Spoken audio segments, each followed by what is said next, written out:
Porque creemos en el desarrollo de los pueblos y su gente, la Fundación Salvador Holguín da apertura a los cursos técnicos de electricidad, plomería, electrónica, reparación y fabricación de inversores totalmente gratis. Tu aporte solo es asistir a recibir las enseñanzas de profesores especializados en el área. Ya no hay justificación. Si no eres profesional o no tienes una carrera técnica, esta es tu oportunidad. La Fundación Salvador Holguín te espera con las puertas abiertas en El Pino de Jabón. Inscríbete al 849-457-4226. George pasó y teníamos aproximadamente 10 años viviendo en la zona y nos mudamos en la misma semana porque la casa donde vivíamos fue destrozada por el ciclón. No teníamos agua en la casa, teníamos la tubería porque un vecino nos la prestó y era muy difícil para nosotros en crisis de agua no tener un agua directa. Una casa sin agua no se puede estar. El país ha cambiado. Esta gestión vinieron al barrio y nos pusieron el agua directamente de la tubería y ya nosotros tenemos agua, podemos lavar cuando queramos, limpiar la casa cuando queramos sin necesidad de tener el agua medida. Sentí el cambio.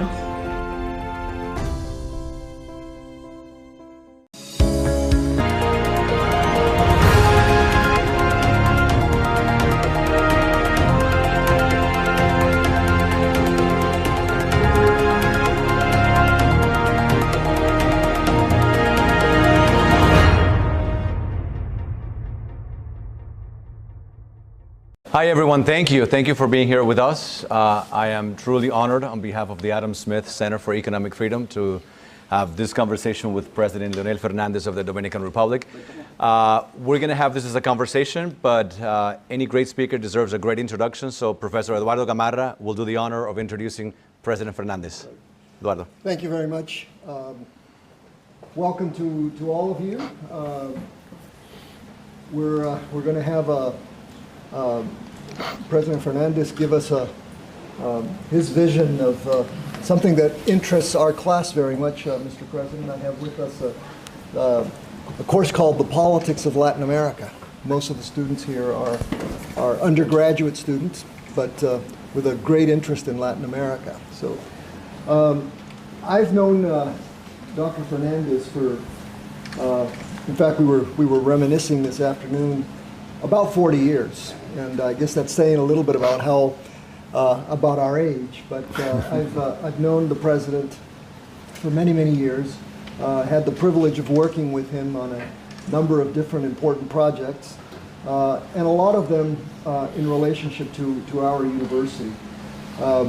This is, I don't know how many times the president has been here, but usually when the president comes here, he first thing he does is he goes to the bookstore, and everybody in the bookstore knows him because he generally buys half of the collection there to take home. So the president served as president of the Dominican Republic from 1996 to 2000, and then from 2004 until 2012.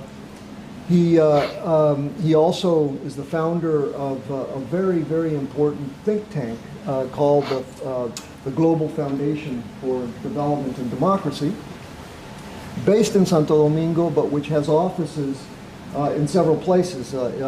New York, for example, and now here in Miami. And of course, Jose is the director, and so if you would stand up. And we're working on doing we're developing some programs together as not only with your center, but also through the Latin American Center and the Gordon Institute here at FIU. So again, welcome to all, and Mr. President, again, a privilege to have you here. So now I'll turn it over to you for your. Thank you, Eduardo. Thank you. All right. The president has been in many interviews, many academic settings. I think I first met him over 25 years ago when he came to give a talk at Harvard as president, and he gave a wonderful, academic talk. And I want to do something a little bit differently. I want to have a conversation with him not only as the former president of the Dominican Republic, but as Leonel. I want you to get to know the man behind the very important office that he held for 3 different periods, and who knows, might hold again at some point. He's eligible for 2 more terms, and so I want you to get to know him. And so I will ask a few questions about the Dominican Republic and about Latin America, about the U.S., but I also want to begin asking you about you, about your time in public service, about how you became interested in being a public servant. You've been in politics for a long time, so tell us, why politics, why public service? Well, thank you, Carlos. Thank you, Professor Eduardo Gamarra, for your very kind introduction. Thanks to all of you for being here today. Well, let me tell you a little bit about that. I never thought of being a politician. I wanted to be a baseball player. That's what I wanted to be. Tough competition from the Dominican Republic. I came to New York when I was 8 years old, so I was raised in New York. And I used to go to Shea Stadium, right, where the Mets. Played all the National League baseball teams. And then we had a very high-profile Dominican ball player, the first Dominican to get into the Hall of Fame. His name is Juan Marichal. And I used to go to Shea Stadium to see Marichal pitching. Who lives in Miami now. Who lives in Miami now, that's right. And then I was really impressed. 45,000 fans at Shea Stadium, many of them waving the Dominican flag. So I associated sports with Dominican Republic while living in New York. So my first dream was becoming a baseball player. But I got into a deep slump. I was never able to get out of it, striking out all the time. So, you know, a very early stage, I made the right decision to move forward into some other field. Interest perhaps in politics began at home in New York. My mother was a nurse, and also she worked as an operator, sewing machines in one of the factories in New York. And on weekdays, on Sundays or Saturdays, she will invite some of her friends that would come from other parts of New York, from Boston, where Dominicans used to live at the time. And they would speak about Dominican politics. And so I was 9, 10 years of age. I didn't pay much attention, but I know they were talking about Dominican politics. My mother was an avid reader. She would read Dominican newspapers, Dominican magazines, Dominican authors. So my family was always very much involved or interested in politics. But perhaps I would say the interest began when I returned to the Dominican Republic at the end of the 60s. Because I went into a neighborhood that really had an impact on me. That neighborhood called Villa Juana, in the capital city, Santo Domingo, most of the youth of the time was highly interested in politics and culture.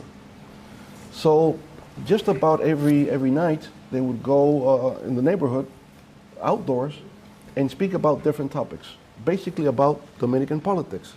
So just coming from New York, more interested in baseball and sports in general, I began listening to them, and I was attracted by the way they spoke and the things they spoke about. So they began lending books, and so I began reading some of these books and became very much interested.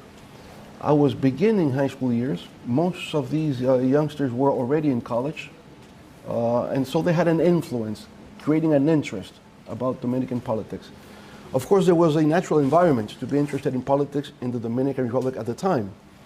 We have had a long dictatorship from 1930 to 1961, Trujillo dictatorship. And then after that, we had Juan Bosch, who was the first democratically elected president after the dictatorship came down. And well, he was elected, he was overthrown by a military coup. In 1965, there was a popular uprising in the Dominican Republic to bring back Juan Bosch to power, but then it was the Cold War, and many analysts mistakenly thought it was going to be a second Cuba, which was not. It was more a democratic revolution that was taking place. And so there was a U.S. military intervention in the Dominican Republic in 1965. And so people were still talking about that intervention, and how we should regain our national sovereignty, our national identity as Dominicans. So there was a natural environment to speak about politics and become interested in politics and about culture, Dominican culture. I remember at the time I met the most important Dominican poet of the time, Pedro Mir. He would come to the neighborhood and speak and lecture. And so we were able to really get in touch with these kind of people that influence my generation. So the interest, I would say, becoming aware about the importance of politics in the Dominican Republic began in my neighborhood. Now, officially, I began participating when I entered the university in 1971. Autonomous University of Santo Domingo, UAST in Spanish. And they had student groups. But those student groups were more linked to political parties, not like here in the US. You have a students' association, but it's more academics. It's more academic here, what students do. In the DR at the time, it was more political. So I began participating in a movement called Frente Universitario Socialista Democrático FUST, a social democratic student front. But it was linked to a party, the Dominican Revolutionary Party. So we began participating there. Juan Bosch returned to the Dominican Republic beginning the 70s, and he began speaking daily on radio, half an hour every day. He would speak not like a politician, but more as a professor.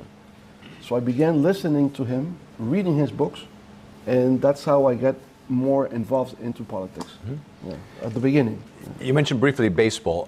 What is it about the Dominican Republic that produces so many great baseball players, more than any other Latin American nation? Well, really, it's a miracle what we have had, no? The possibility of having Dominican ball players get into the major leagues in the 60s, they opened the door for the others. And now we have Major League Baseball academics operating in the Dominican Republic, about 24 of them. So just about every Major League Baseball team has an academic in the Dominican Republic. And some of our youngsters are signed as young as 16 years of age, 17 years of age. Where Sandy Alcantara won the Cy Young Award last year, Best Pitcher in National League. And so yes, Dominican, we call it baseball lands. Dominican Republic is baseball lands, really. What role do you think government needs to play, a government like the Dominican government, in promoting things like the arts, sports, areas where in the US, for example, the government is not really involved? Well, in our case, government has to play a very active and dynamic role because the private sector is not as developed as it is in a developed country, so government really takes care of that. In sports, related to sports, we have a sports ministry. And my sports minister was Juan Marichal. So you see how things connect. I used to see him playing here in the States, and then when I was able to when I was elected, then I appointed him as the first minister of sports because of his prestige and because of his connections here in the U.S.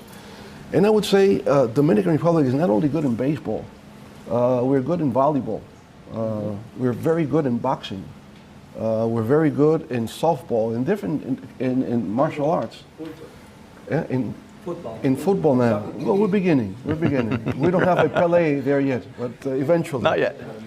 And so we say that Dominican Republic is not a world power, it is not a military power, it is not an economic powerhouse, but we are a sports powerhouse worldwide because we go to the Olympics, we get gold medals and silver medals, so it's a source of pride for the Dominican Republic to be so good in different sports.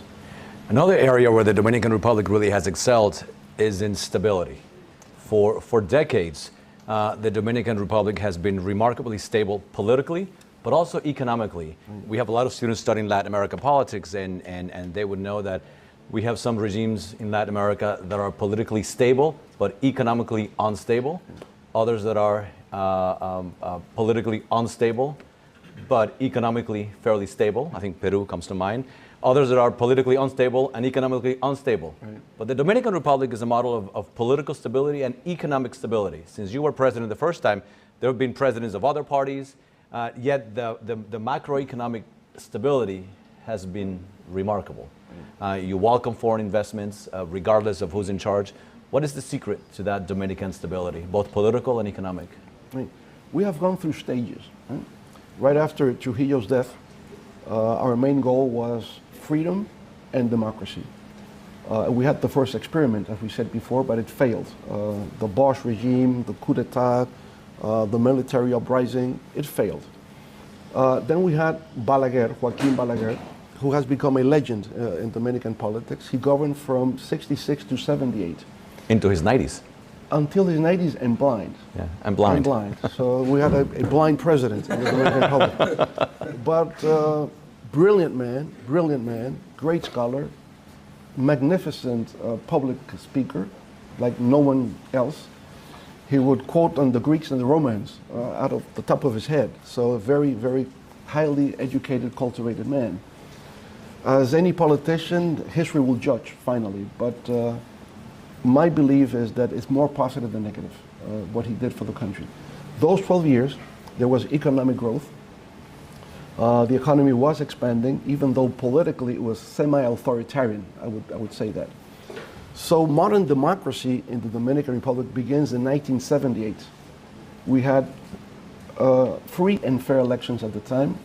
I think President Jimmy Carter, we spoke about this before, influenced the Dominican electoral outcome in 1978. When President Carter came to office, he promoted a policy of human rights and free and fair elections in Latin America, and I think that had an impact in our country, alongside with other elements, other factors that were taking place outside the region. Remember that it was not only the Dominican Republic, but in the 60s and 70s, there were military coup d'etats everywhere, in Brazil, in Argentina, in Chile, everywhere. And politics was framed in terms of these are fascist governments, and we're struggling for a socialist transition. Mm-hmm. So it was either capitalism or socialism at the time. But many of these political leaders that were persecuted by the military regimes, they traveled over to Europe. Mm-hmm. Many stayed in Spain, others in Germany, others in Sweden, Switzerland. And at the time, I think three major events took place that influenced the Latin American leadership and the Dominican Republic political leadership as well. It was the death of Francisco Franco in Spain. This took place in 1976. And with the death of Francisco Franco, a democratic transition began to take place in Spain. Many Latin American leaders living in Spain at the time say, well, this makes sense. I think we can perhaps do the same thing in Latin America. So instead of fascism versus socialism, it became dictatorship versus democracy. The other was the fall of the military in Greece. Mm-hmm.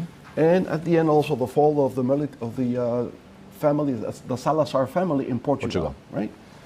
Another major element is when the socialist institution, el socialismo international socialism in Europe was more Eurocentric. They opened the door, so traditional Latin American political parties would participate within the international socialists. Mm-hmm. And then you had leaders like François Mitterrand in France, Willy Brandt in Germany, and so they became interested in Latin American politics, and they influenced. So it was Carter, human rights policy, and free fair elections. It was the European process of ending dictatorships and pivoting into democracies. Latin American political leaders were there, they were influenced, they came back, and then they had a new mindset about where the political struggle should move into. So the Dominican Republic was the first location, the first country in Latin America that made that transition, right, in 1978. And from there on, we've had free, fair elections for the last 40 plus years. So we have been able to understand, and I think there is a consensus among all political parties in the Dominican Republic, there's a consensus that you need to have stable democratic political system in order to have economic growth and have socio-economic development. And we can see the difference between Dominican Republic and our neighbor, Haiti. The problem with Haiti is that it doesn't have a democratic political stability system. It is undemocratic, it is unstable, and because of that, there's a lot of poverty, a lack of opportunities.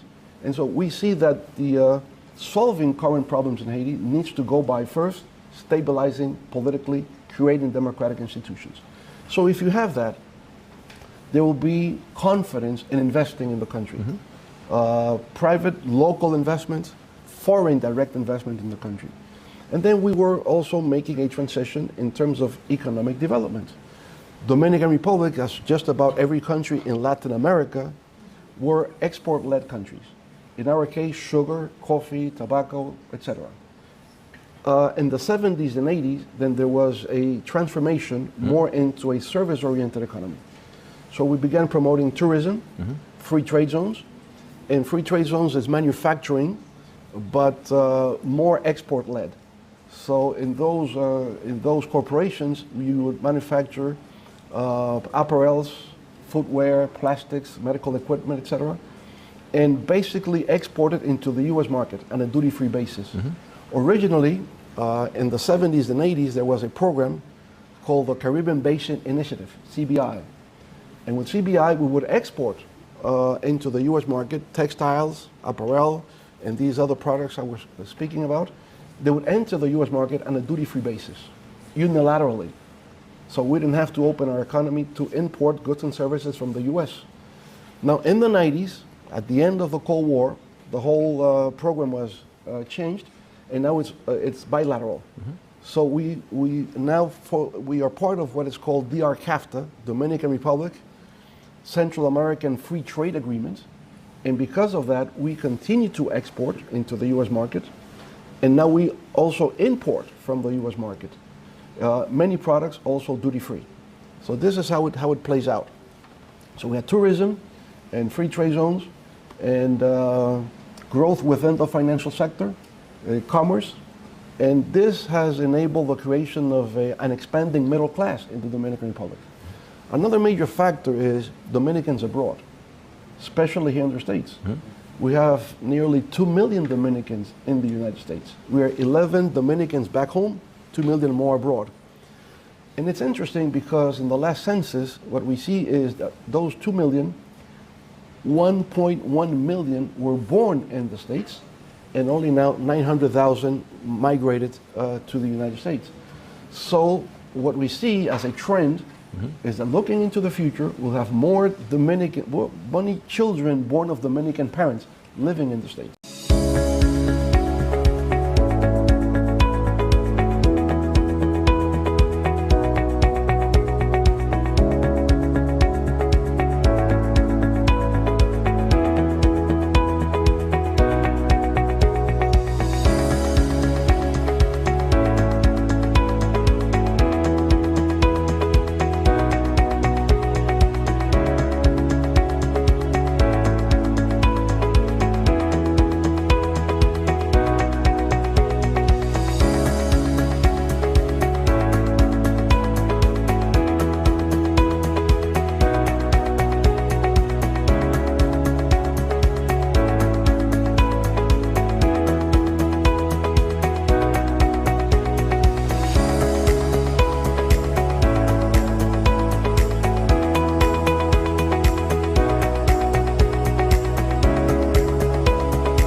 Tenemos un propósito que marcará un antes y un después en la historia de la República Dominicana. Despachar la mercancía que llega a nuestros puertos en 24 horas. Es un trabajo en equipo, un desafío que solo se puede enfrentar con entusiasmo y valentía. Nuestras aduanas están equipándose con los últimos avances tecnológicos porque solo con modernidad y eficiencia podremos agilizar los procesos operativos. Es un gran reto, pero si unimos nuestras voluntades, juntos podremos lograrlo. Esta iniciativa impactará los índices de competitividad de nuestro país, favorecerá el comercio exterior y mejorará la calidad de vida de nuestra gente. Nos encaminamos a ser el hub logístico de la región. Es un propósito donde ganamos todos, pero sobre todo ganamos como país. Despacho en 24 horas. Juntos a tiempo. Dirección General de Aduanas.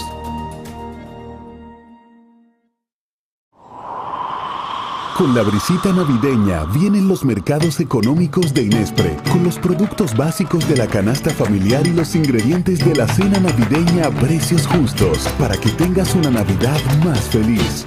Primero tu familia, primero tu alegría, primero tu Navidad.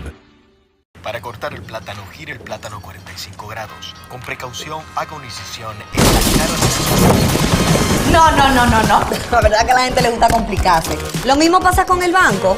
Mira, tú tienes Cuchumil Cajero. Canal es para ti 24/7. Subagentes, hasta el colmado de enfrente. Colmado, Una app que ni siquiera el internet te consume. Y aún así, hay gente que se da el viaje para el banco. Oye, no hay que complicarse, que los canales Banreservas están ahí para ti, cuando quieras. No te compliques y utiliza los canales Banreservas, tu banco fuera del banco. Banreservas, el banco de todos los dominicanos. Convencidos en que la tecnología e información son garantías de éxito y desarrollo de las personas en la era digital, la Fundación Salvador Holguín trae totalmente gratis a tu provincia de Jabón los cursos de informática e inglés para ponerte acorde con los tiempos y garantizar la capacitación y profesionalidad de sus compueblanos. Ya están abiertas las inscripciones. Llama ahora mismo al 849-457-4226. Fundación Salvador Holguín. Tecnología a tu alcance. Y yo quiero decirle a los dajaboneros y dajaboneras en el día de hoy que Salvador Holguín tiene un sueño para con su pueblo. Que Salvador Holguín tiene aspiraciones para con su gente. Que Salvador Holguín está trabajando día y noche para acompañarles a ustedes junto a las autoridades del gobierno del presidente Luis Abinader para traerles soluciones a esta importante provincia que me vio nacer. Yo tengo un sueño para con Dajabón y estoy trabajando para cumplirlo. Yo tengo un sueño de desarrollo. Yo tengo un sueño de bienestar. Yo tengo un sueño de oportunidades para los jóvenes. Yo tengo un sueño para detener la haitianización que existe en esta frontera.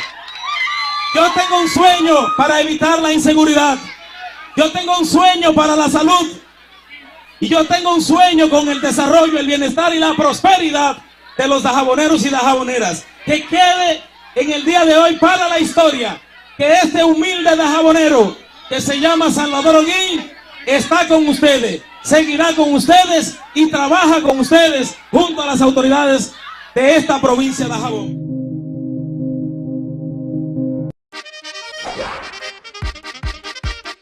Llevamos el carnaval por dentro y por fuera. Diablos, robalagallinas, califé, tiznaos, papeluces, llenan las calles de colores y la alegría de que siempre hay nuevos motivos para celebrar. El orgullo dominicano se pega. Lo dominicano se pega y este 27 de febrero se lo vamos a demostrar a todos. Gran festival musical en la Avenida del Puerto. Disfrútalo gratis y a celebrar el mes de la patria con La Coco Band, Chiquito Timbán, La Insuperable, Luis Miguel de la Margue, Alajazá, Fernandito Villalona, Mili Quesada y un espectáculo de fuegos artificiales con música sincronizada. Gran festival musical en la Avenida del Puerto. Este 27 de febrero desde las 6 de la tarde. Invita Gobierno de la República Dominicana. Hoy sé que no pido ni un rayo de sol para verte. No las tengo todas conmigo. Me deslumbras, me hipnotizas. De repente renaces despierto, no pido nada. Hoy sé que te quiero. Donde sea que haya un dominicano, ahí estaremos con él, porque somos Banreservas, el banco de todos los dominicanos. Para cortar el plátano, gire el plátano 45 grados. Con precaución, haga una incisión en la cara de... No. La verdad que a la gente le gusta complicarse. Lo mismo pasa con el banco. Mira, tú tienes cuchumil cajero, canales para ti 24/7, subagentes, hasta el colmado de enfrente. ¡Colmado! Una app que ni siquiera el internet te consume. Y aún así, hay gente que se da el viaje para el banco. Oye, no hay que complicarse, que los canales Banreservas están ahí para ti, cuando quieras. No te compliques y utiliza los canales Banreservas, tu banco fuera del banco. Banreservas, el banco de todos los dominicanos.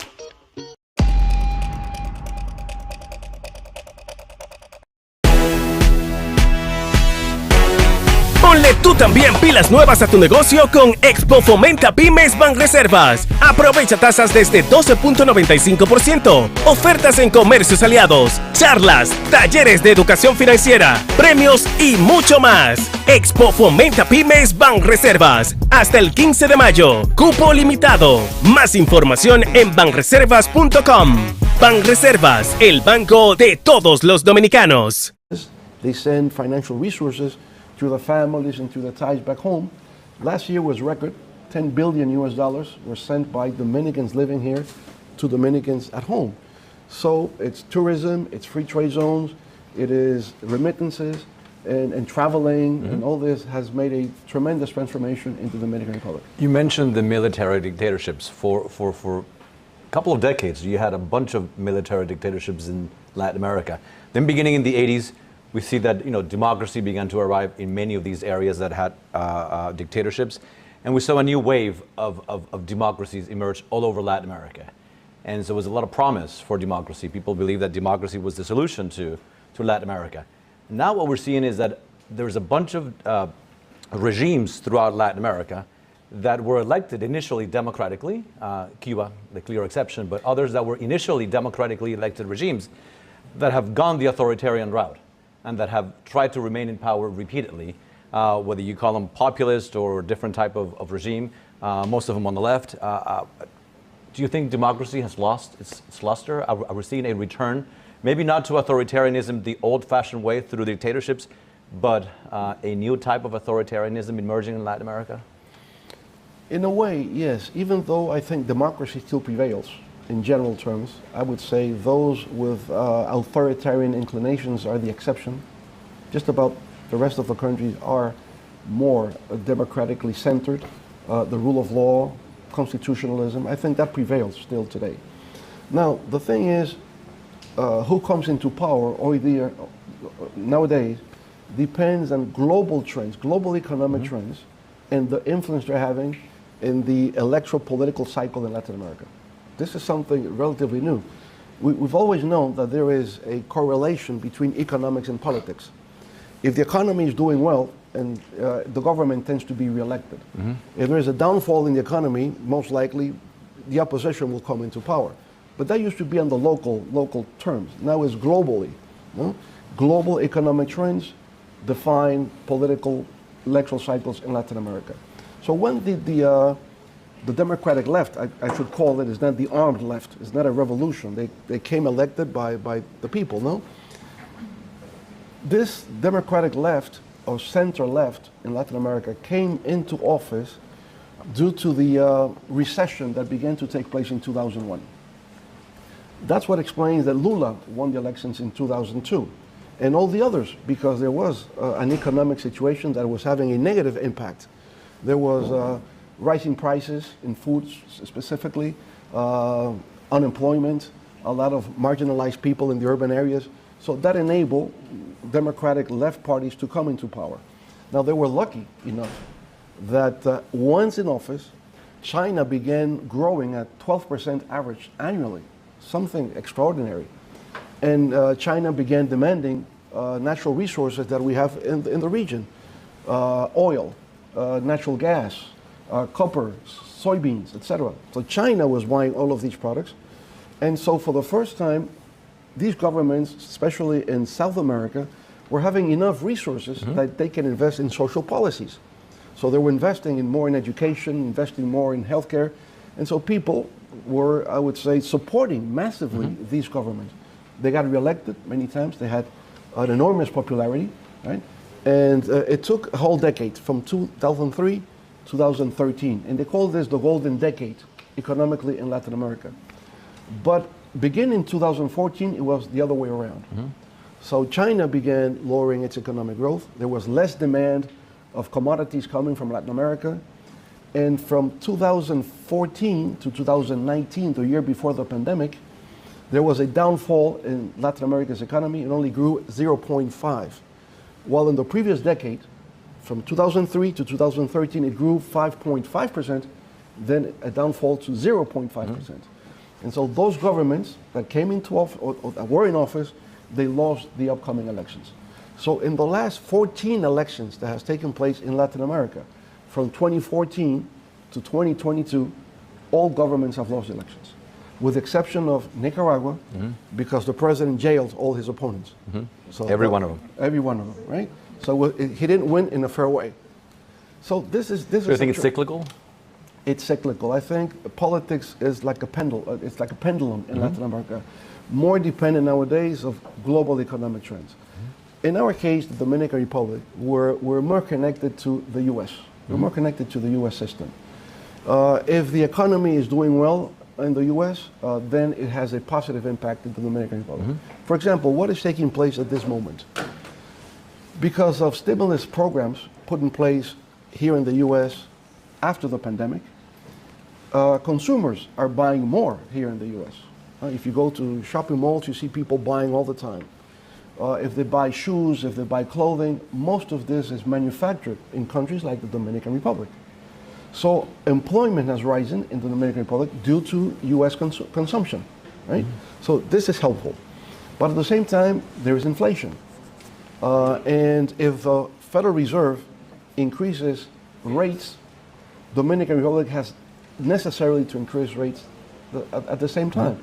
Why? Because if the central bank doesn't increase the rates, then there will be a capital flight from the Dominican Republic trying to station where they will get more return. So it's all connected. 92 central banks around the world are doing the same thing, increasing rates, interest rates, right? So there is a connection there. Now, if you raise interest rates to bring down inflation, most likely you're going to slow economic growth. And if you have to continue raising interest rates, at some point there will be a recession. And if there is a recession, whoever is in power will lose the next elections. Now, of all the countries we talked about, there's three that have remained authoritarian for a long time. One, Cuba, 64 years. Venezuela, a quarter of a century. And Nicaragua, whether you count the first in the 80s, the first period of Ortega, or the recent one, even more. The Dominican Republic, again, has been a model of stability, democracy, free markets. Is there a role for the Dominican Republic to play in perhaps bringing these countries on the democratic side? Well, and if so, what should that be? I think we began playing that role during my administration when there was a crisis between Venezuela, Colombia, and Ecuador. Colombian troops entered Ecuadorian soil, persecuting members of the militia groups, members of the guerrilla groups. Colombian guerrilla groups supposedly operating from Ecuador. So we had a meeting by what is called then the Summit of Rio de Janeiro in the Dominican Republic, and there was a quarrel between these three countries. Even they were going to file a lawsuit in The Hague, no, for violation of human rights and whatever. So we were able to solve that problem in a diplomatic way. And so we left the meeting with the idea that the Dominican Republic could play a role of mediating on conflicts within countries in the region. I remember the president from Honduras saying Santo Domingo is the capital of peace in Latin America. And then some other conflicts came about and we were able to solve that, especially Honduras. When there was a military coup against President Zelaya, I had to go and travel, being president of the Dominican Republic, to rescue Zelaya, who was in exile in the Brazilian embassy, but under threat that would be killed by the Honduran military.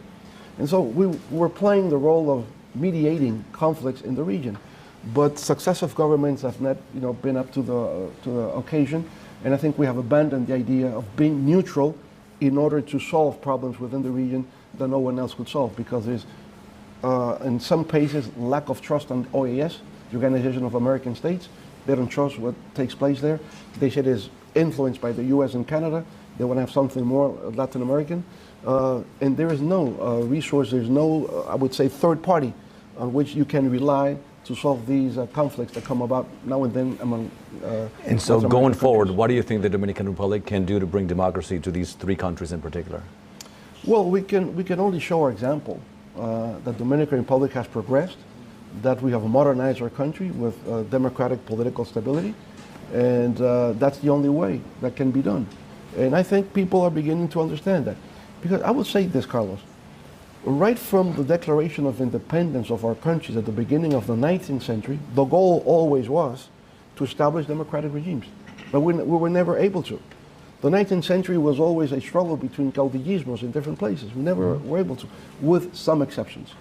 Then entering the 20th century was the Mexican Revolution, I think made an impact in terms of eliminating dictatorship of the time, Porfirio Diaz, and having a democracy with its flaws, because a one-party democracy for many years. Now, Mexico has different political parties. It's a plural party political system. Well, you have Mexico. And then some of Chile, at some point up to Allende, when then there was a coup, and then you had Pinochet for many years, and now Chile, once again, is within the democratic, circle. At some point you have a democratic Christian president, another time you have a socialist president. Now we have a young, very young socialist president, but he has to operate within the framework and the limits of a democratic constitution. So it's important to have the rule of law, and everybody has to respect that rule of law. Otherwise, absolutely, he creates a condition to be ousted from government, as usually has happened in Peru.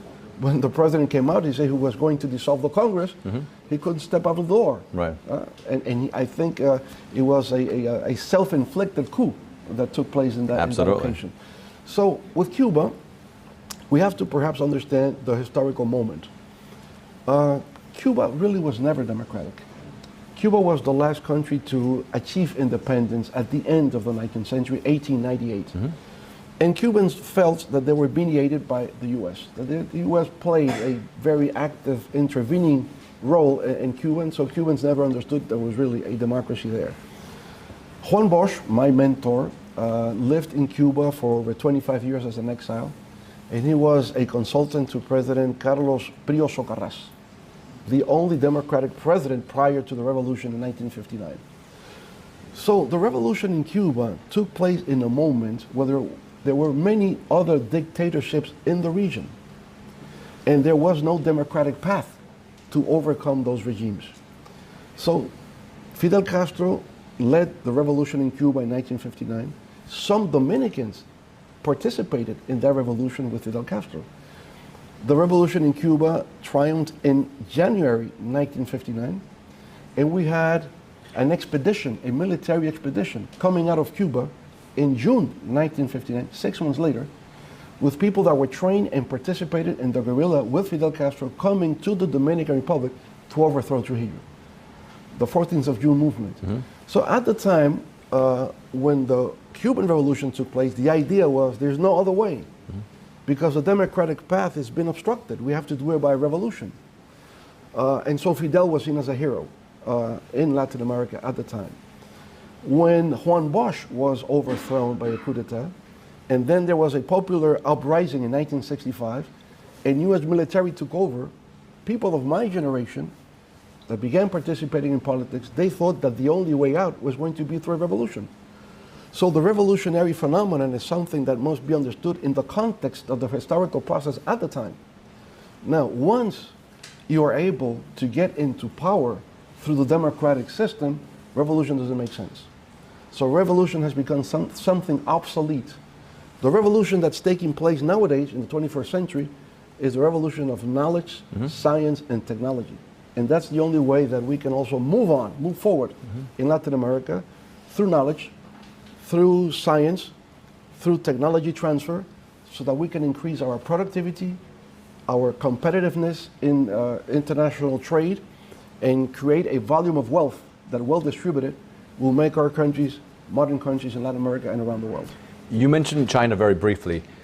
Some would argue that the United States for a long time has ignored Latin America, and that by creating a vacuum, the Chinese have been able to step in, and right now they are South America's biggest investor, biggest trading partner, and the second for Latin America. Were it not for Mexico, where U.S. trade is key, it would be the biggest in Latin America. Are you concerned about the Chinese in Latin America, A, and B, if so, what should U.S. foreign policy look like so that the U.S. has a bigger, stronger, more robust presence in the region? I think the U.S. was more concerned and involved in Latin America because of the Cuban Revolution. And then you have President Kennedy talk about the Alliance for Progress. It was a response to the Cuban Revolution.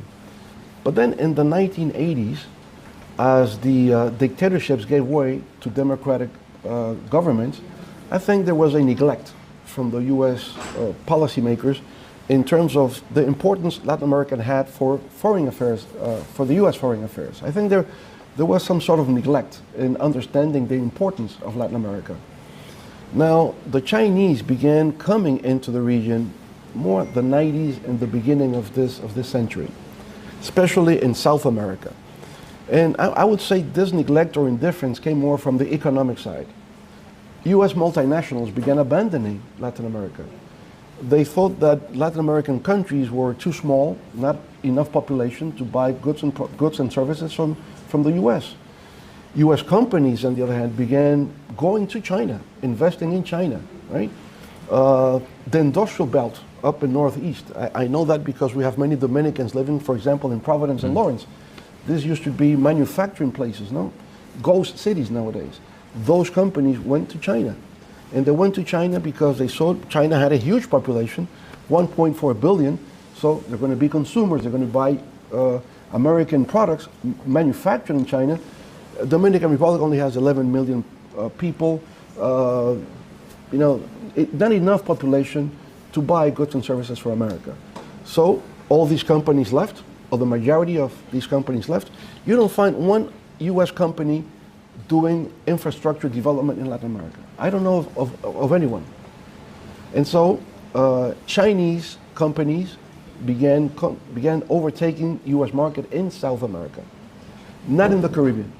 In the Caribbean, the U.S. always had a tighter connection, and it's just been recently because Taiwan was unable to really deliver in terms of connecting the Latin American countries with investments coming from Taiwan. Taiwan was also investing in China. Taiwanese companies were going to China. So the Taiwanese government was interested in having a relationship with our government, but the Taiwanese private sector made no investments. They were still aiding. Yeah, we'll give you ambulances, or we'll build a hospital for you. Well, we have become middle-class income countries. We don't need this type of aid anymore. We want investments. So the Taiwanese or the U.S. companies were not investing. The Chinese come in, they say, we're going to build this for you, we're going to do the other thing, and so they become attractive. I think the U.S. has reacted lately, I would say, to the penetration of China in this part of the world, but still early enough. Still, I think the U.S. has a geopolitical interest in increasing its support in this part of the region, because we all see that the rivalry in the 21st century is between U.S. and China. And we are I would say, in the geopolitical sphere of U.S. interest. And so the U.S. cannot ignore this part of the world anymore, because you can install naval bases, you can have terrorist groups operating, for example, in this part of the world. And I would say, for example, Haiti. I think the U.S. is not paying enough attention to Haiti. Haiti is very close to U.S. soil. You can have terrorist groups operating there. You can have all kinds of things that would damage U.S. homeland interests. So you have to pay attention to these things. You know? It's not only that Dominican Republic cares because it's our closest neighbor and we might have a massive illegal migration coming into our country, but it's because Haitians are migrating also illegally into the U.S. They're being returned when they reach the Keys, but many things can happen. So for geopolitical interests, I think the U.S. has to pay more attention to this part of the world. We need more investments, and we know that there's a new program called nearshoring. And with nearshoring, I think we're going to surpass the impact of the free trade zones, because I think we can bring the global chain system. With the global chain system, for example, Dominican Republic is not in the automotive industry, but we can be part of the automotive industry. Whatever components can be manufactured and be part of the chain, we can go into the aerospace, whatever. We can leapfrog into different products and services with more value added, which is the challenge that we have for the future. So speaking of those challenges, We mentioned before you've been president for 3 terms. You're eligible for 2 more terms. Yes. If you were to run again and win, what would a Fernandez 4 administration look different from the previous 3? Well, there is continuity and change, as everything. No? Continuity in terms that we're going to continue consolidating democratic institutions in the Dominican Republic. That's one. The rule of law. So there can be no way back. Whoever governs in the future, you have to maintain a democratic system. Right. We can improve that. We can make it more participatory so that citizens not only have a passive participation, they can actively participate in policy making, designing different policies for education, for healthcare, for agriculture, industry, whatever. That can be done, but I think one basic thing is guaranteeing permanent, sustainable democratic stability in the Dominican Republic. From the economic side, we have evolved, as I said before, from agricultural exports more into a service economy. Mm-hmm. I think our next step would be to scale up into a high-tech economy, more technologically driven, so we can implement technology to every sector, to agriculture, to industry, to the service sector, so we will have more productivity gains. But at the same time, how can we get into the world economy, especially here in the United States, with more goods and services with value added? Mm-hmm. One major element where FIU will help us govern well for the Dominican Republic is we're going to work on something called a strategic alliance between Florida and the Dominican Republic. We see that the Dominican Republic should be the next Florida in the Caribbean, have the modernization, have a university like FIU in some of our provinces back in the Dominican Republic. And I know we can do that because the president of the Student Association is a Dominican. Christopher is here. So, and Christopher, who surprised me, I just met him when I came in. PhD student? Is a PhD student in computer science, what we need in the Dominican Republic to make a real change. So Christopher will be a role model for Dominicans in the Dominican Republic because we want to get into the computer science, in biotech, in nanotech, in the software development, anything that has to do with a high-tech ecosystem that will transform the Dominican Republic. So you're in charge of that, Christopher, right from now. In a few minutes, we're going to start getting ready for student questions, so start thinking of your questions. A couple of concluding questions. You've been a public servant for a long time. What's your biggest regret and the thing you're the most proud of as a public servant? Well, there's always a learning curve. I remember when I came in, people were protesting in front of the palace because they wanted a decree that was delivered by my predecessor to be changed. And then I say, what is it that they want? They were expelled from the places they were living near a river, and they want to get back to that place. I said, can we do that? I said, you can do it temporarily until we build new houses for them. In the meantime, they don't have to be homeless. I said, it sounds like a good idea. But then instead of just annulling the previous decree and delivering a new one, I invited those people to come into the palace, to the cabinet room. So they will feel that it was a new democratic government that was with the people. And so, yes, we were able to arrange them back again where they were until we finally built the homes they went into. But then when other groups saw that the new president was inviting people to come into the palace, strikes and protests began taking place every day. So I think I was paying the price for being a rookie president. Right? I regret that. Also, I would say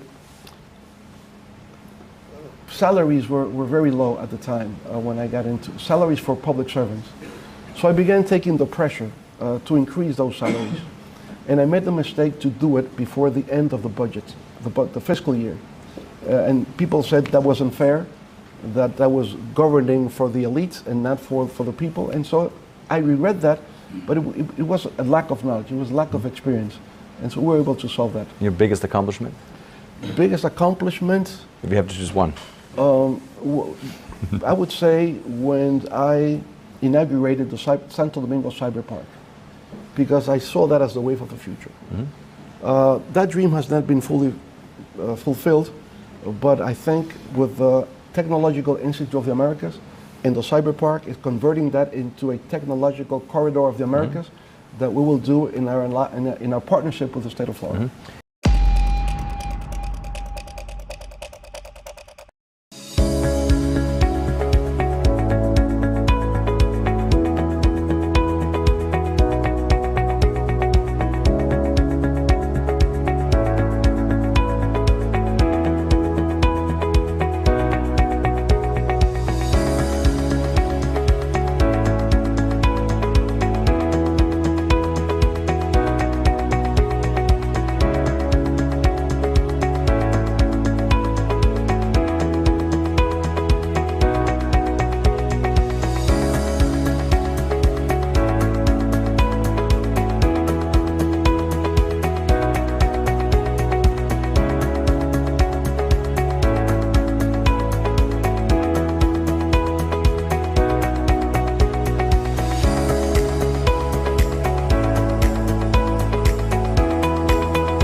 Convencidos en que la tecnología e información son garantías de éxito y desarrollo de las personas en la era digital, la Fundación Salvador Holguín trae totalmente gratis a tu provincia de Jabón los cursos de informática e inglés para ponerte acorde con los tiempos y garantizar la capacitación y profesionalidad de sus compueblanos. Ya están abiertas las inscripciones. Llama ahora mismo al 849-457-4226. Fundación Salvador Holguín. Tecnología a tu alcance. Con la brisita navideña vienen los mercados económicos de Inespre, con los productos básicos de la canasta familiar y los ingredientes de la cena navideña a precios justos, para que tengas una Navidad más feliz. Primero tu familia, primero tu alegría, primero tu Navidad. Para cortar el plátano, gire el plátano 45 grados. Con precaución, haga una incisión en la cara de... No. La verdad que a la gente le gusta complicarse. Lo mismo pasa con el banco. Mira, tú tienes cuchumil cajero, canales para ti 24/7, subagentes, hasta el colmado de enfrente. ¡Colmado! Una app que ni siquiera el internet te consume. Y aún así, hay gente que se da el viaje para el banco. Oye, no hay que complicarse, que los canales Banreservas están ahí para ti, cuando quieras. No te compliques y utiliza los canales Banreservas, tu banco fuera del banco. Banreservas, el banco de todos los dominicanos.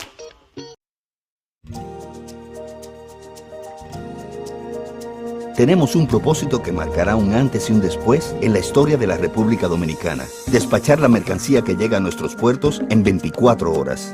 Es un trabajo en equipo, un desafío que solo se puede enfrentar con entusiasmo y valentía.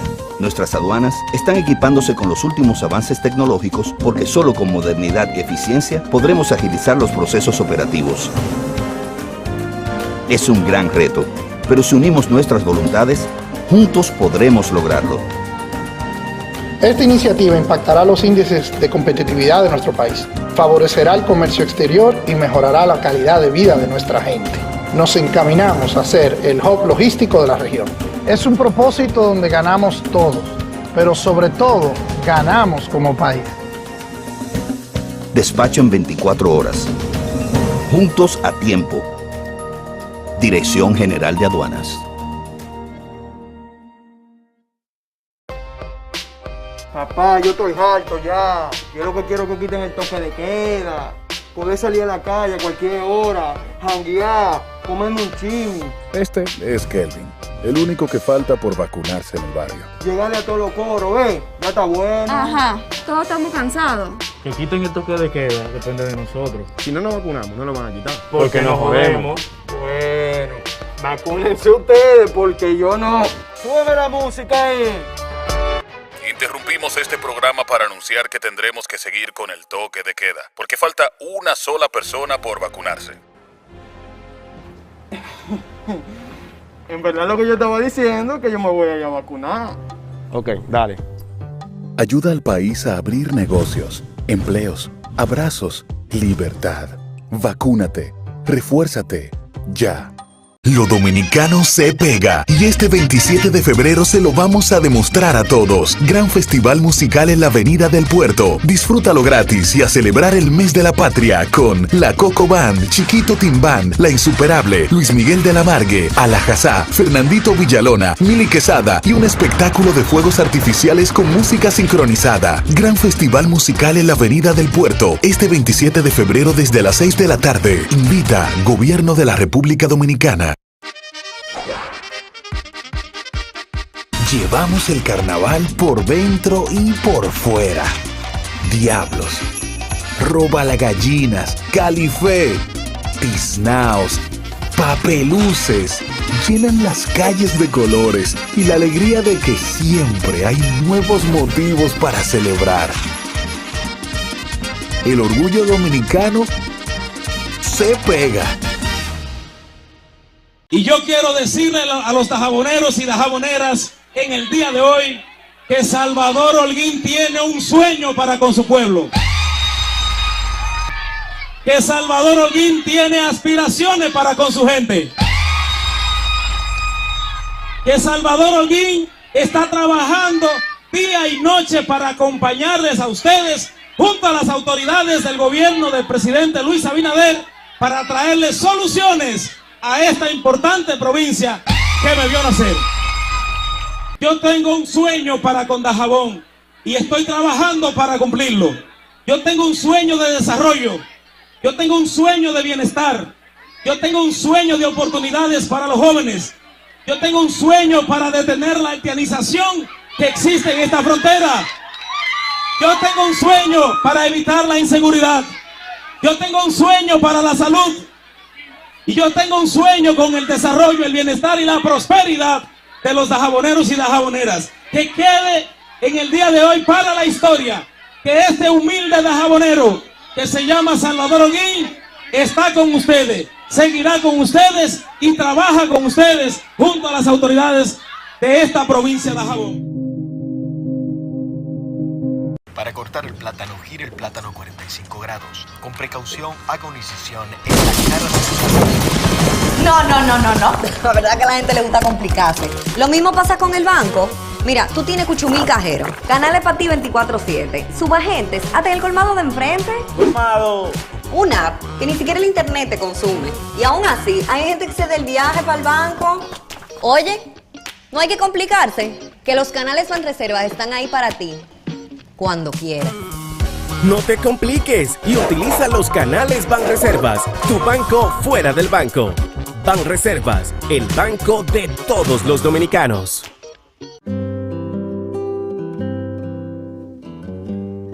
Hoy sé que no pido ni un rayo de sol para verte. No las tengo todas conmigo. Me deslumbras, me hipnotizas. De repente renaces despierto. No pido nada. Hoy sé que te quiero. Donde sea que haya un dominicano, ahí estaremos con él. Porque somos Banreservas, el banco de todos los dominicanos. Aquí, en la provincia de Duarte. Esto es cambio. La provincia de Duarte es una provincia maravillosa. La gente de aquí somos todas trabajadoras, buenas y serviciales. En otro tiempo, verdaderamente fuimos abandonados. Realmente era un caos. Pero después que nuestro presidente Luis Abinader llegó, nosotros estamos dentro del cambio, de ese cambio que el presidente soñó. Nos encontramos en la provincia de Duarte, en donde el gobierno central, a través del Ministerio de Obras Públicas, ha venido realizando un conjunto de ejecutorias para mejorar la calidad de vida de los habitantes de esta provincia. Y se están cumpliendo los trabajos a capa y espada. Antes esto era intransitable. Porque imagínate, si antes era mucho polvo y un desastre. Hoy día, esta vía no está en una maqueta, esto es un diseño realizado. En tiempos atrás solamente había un beneficiario del puente Huiza, que era el río, porque cada vez que hacían un puentecito lo hacían malo y se iba. Esa obra para nosotros ha sido una obra maravillosa. Vimos realidad este sueño. Y miren, 2 años aquí se ha faltado, a donde quiera. Ahora podemos salir en los vehículos, llegamos más a tiempo y nuestros vehículos no se deterioran. Y agradecidos estamos como comunitarios por eso. También tenemos lo que es la reconstrucción, el asfaltado de la carretera de Controva hacia San Francisco, así previendo accidentes y mejorando la seguridad vial de la misma. Esto que ustedes están viendo hoy aquí es solo una pincelada de lo que está haciendo el gobierno en la provincia de Duarte.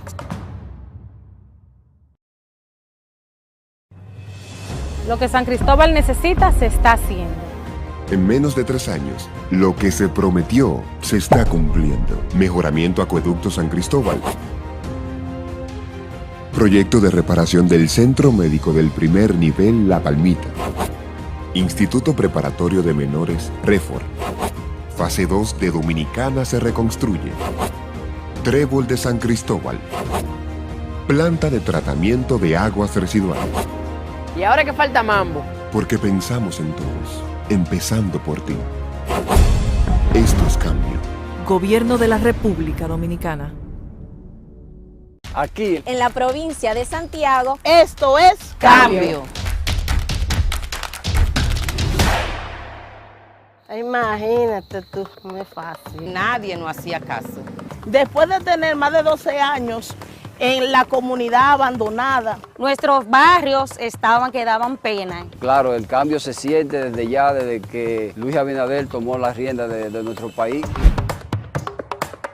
Teníamos varios años esperando la terminación del tramo de la circunvalación norte. Es un tramo que nos ayuda a descentralizarnos de la ciudad y en el cual nos da una potencial muy alta, tanto de trabajo, porque ya no es una promesa, es una realidad. Son 77 barrios que se han comunicado directamente. Nos dignifica como personas y aparte que nuestro entorno coge más valor y nuestra propiedad. Nos encontramos en el puente Abraham Gómez. Teníamos un largo tiempo ansioso por este puente. Este puente comunica la autopista Duarte con Laguna Prieta, Puñal y Guayabal. Cuenta con todos los elementos estructurales y las especificaciones técnicas que debe contar con un puente metálico.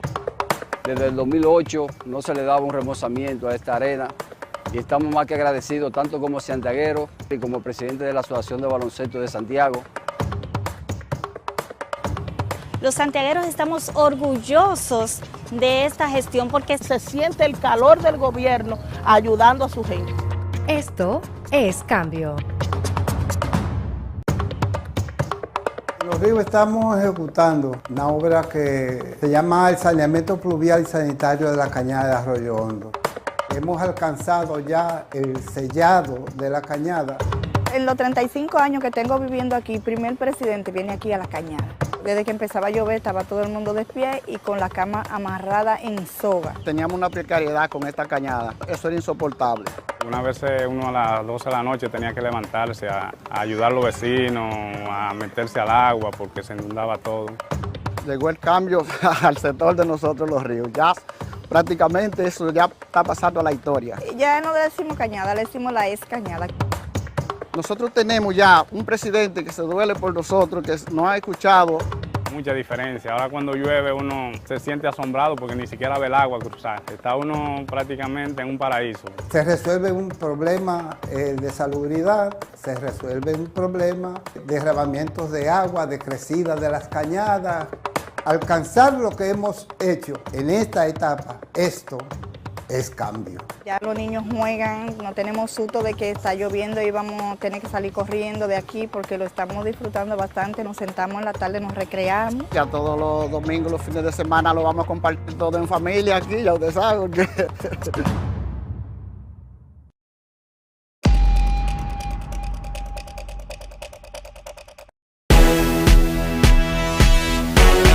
Ponle Que tú también pilas nuevas a tu negocio con Expo Fomenta Pymes Banreservas. Aprovecha tasas desde 12.95%, ofertas en comercios aliados, charlas, talleres de educación financiera, premios y mucho más. Expo Fomenta Pymes Banreservas. Hasta el 15 de mayo. Cupo limitado.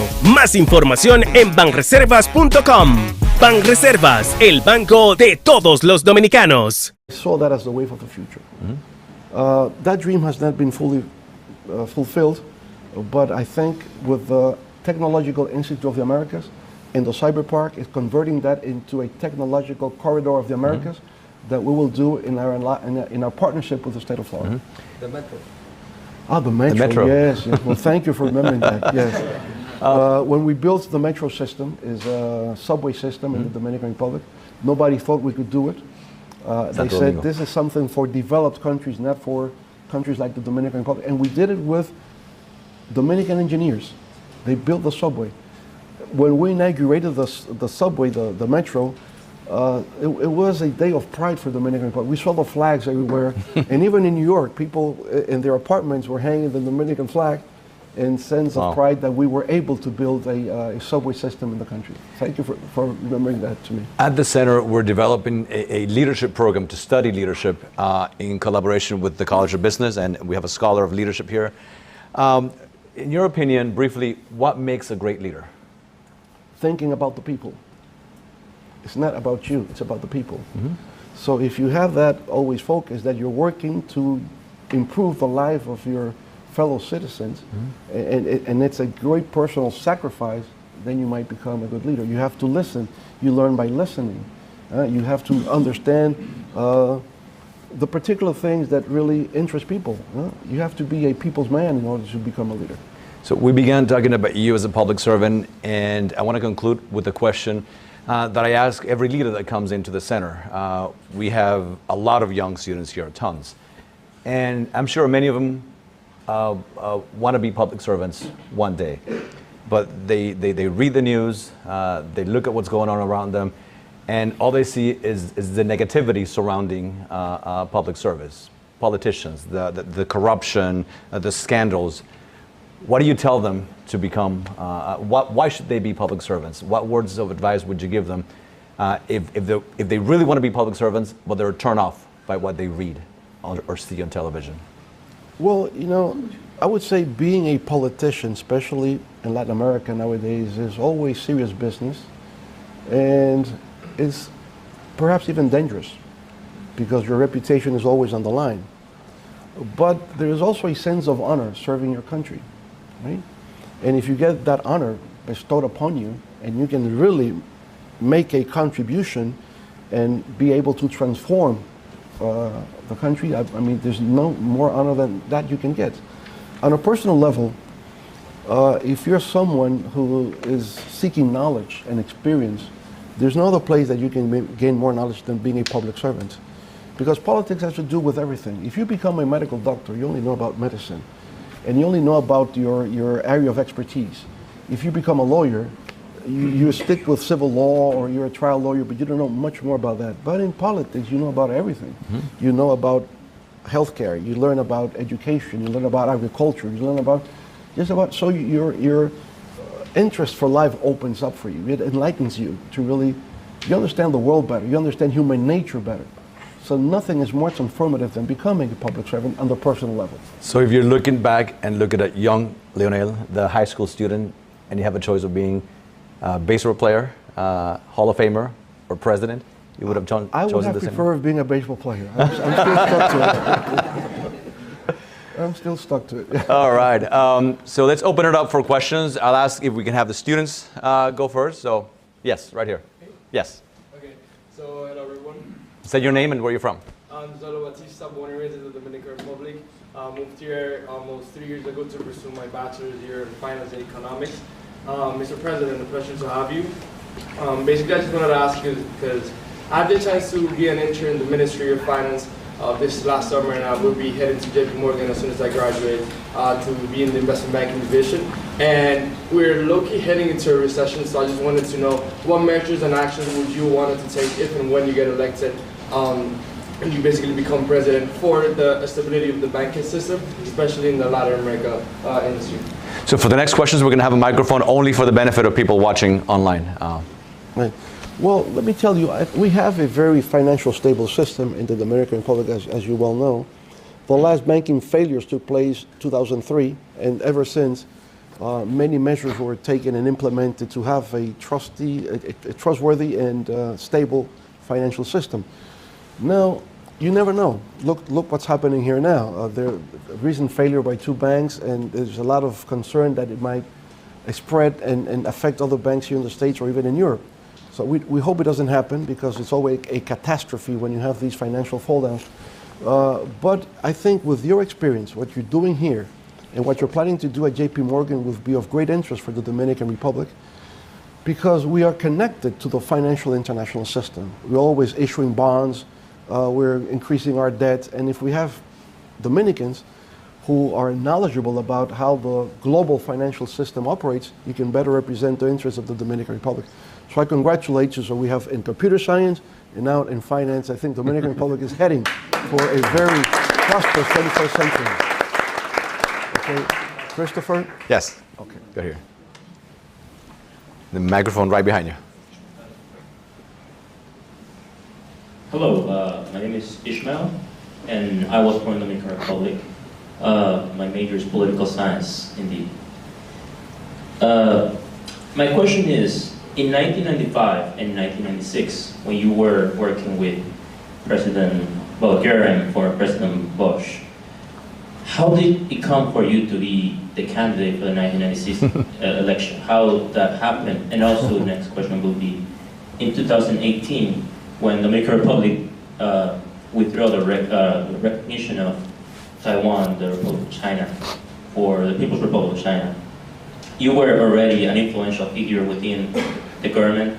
How did you react? What was your opinion on that decision? Okay. Great questions. Before I answer the question, I would like to acknowledge the presence of 2 senators from the Dominican Republic that are with us at the audience. 2 senadores de República Dominicana. Diony Sánchez, who is the speaker, and Franklin Rodriguez. They happen to be also members of our party, La Fuerza del Pueblo. Right? Going to your question,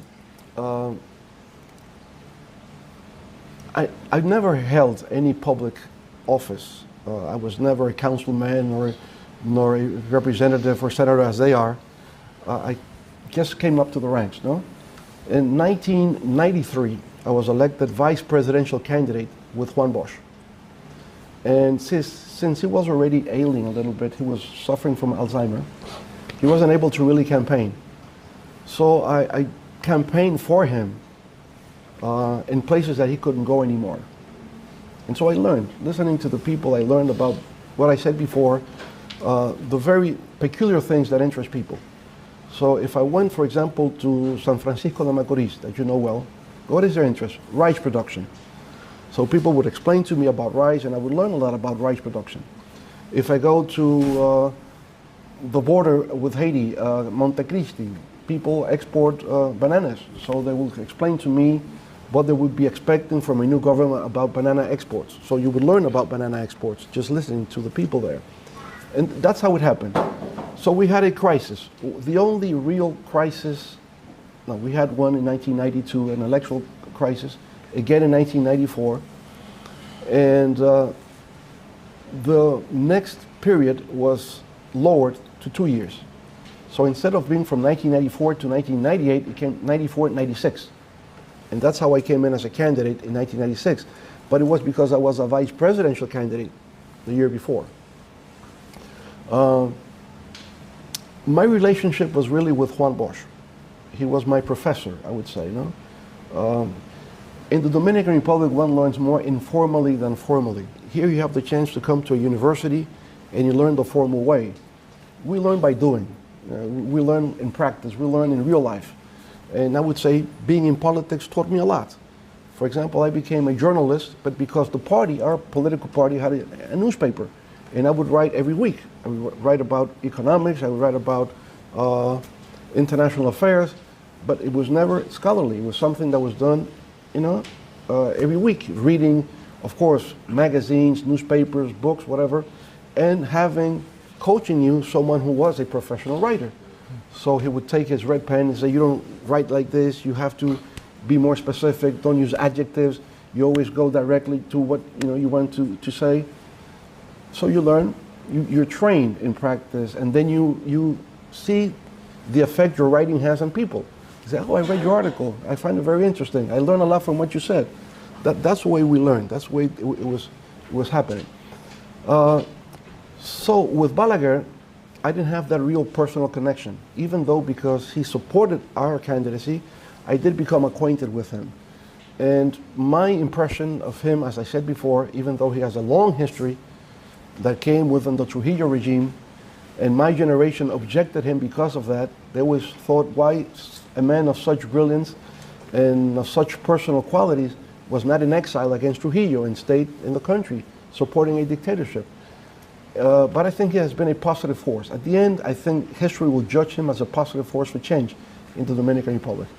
So that's the way it happened. I never thought I would be a presidential candidate. I never aspired to that. I was participating in politics because I could not be indifferent with what was taking place in the country. But by participating, you become noticeable. People start looking at your leadership. You get involved, and that's what happens. I have a friend here, Joaquin Jerónimo, who was my classmate back from ninth grade. And he also began participating with politics with me personally. He became ambassador. He was ambassador during my period, my government. And now we are in this new political party, Fuerza del Pueblo. Mm-hmm. Right? And Taiwan? Taiwan. Repeat the question again on Taiwan. Of course. In 2018, the government, you were already, you were not the president, but you were influential. You were an influential figure in politics and government. How was your reaction with the change of recognition from Taiwan to China? Look, I think it was inevitable that would happen because China has control. And then when the Dominican Republic wanted, for example, to lead one of the agencies, we didn't have China's support. But China was and is very influential in Africa. So all those African votes, we will not have it. China is very influential with countries in Asia. So Dominican Republic was alienated in the UN system. We couldn't really hold any position because China will alienate the votes for any country that did not have formal diplomatic relations with the People's Republic of China. So Taiwan's influence was waning and China's influence was continuously moving up. So it was inevitable that at some point we needed to have formal diplomatic relations with the second most important and powerful country in the world. That's right. Yeah, you can start it. I could project. Yeah, start it. Project. First of all, good evening, everyone. First of all, thank you so much for coming out here and taking time out your very busy schedule to meet with us, all Florida International University students. We thank you so much. So as you can see, there's a number of Dominican students studying here in the United States. So what measures do you think could be implemented to support and encourage those Dominican students studying here in the USA? And how can Dominican Republic further benefit from the education and the skills these students bring back home? Right. Well, first of all, I think you're all very privileged to be here in the States at the college level because you become bilingual, you become bicultural, you create a network of relationships that is, I would say, human capital, social capital that would be of great interest for the Dominican Republic. Now, our main challenge is how can we bring you back? Because once you are at FIU, we have nothing of this nature back in the Dominican Republic. So how can we attract you? We have to create opportunities. And by that I mean, for example, in your case, the technological corridor, the Americas technological corridor. If you find high-tech corporations in the DR, computer science, you will be willing to come back. Now, you won't stay because you will never stay definitely. You will be going back and forth. If you've lived here, you don't go back and stay there. There's so many things taking place here in the States that you need to come back now and then, right? So you become circular. You're there, you're here, you're everywhere. You become global. And we need global citizens in the Dominican Republic. If you go to JP Morgan, you know what that means for the Dominican Republic? The value added that you're having for your country? Fantastic, excellent.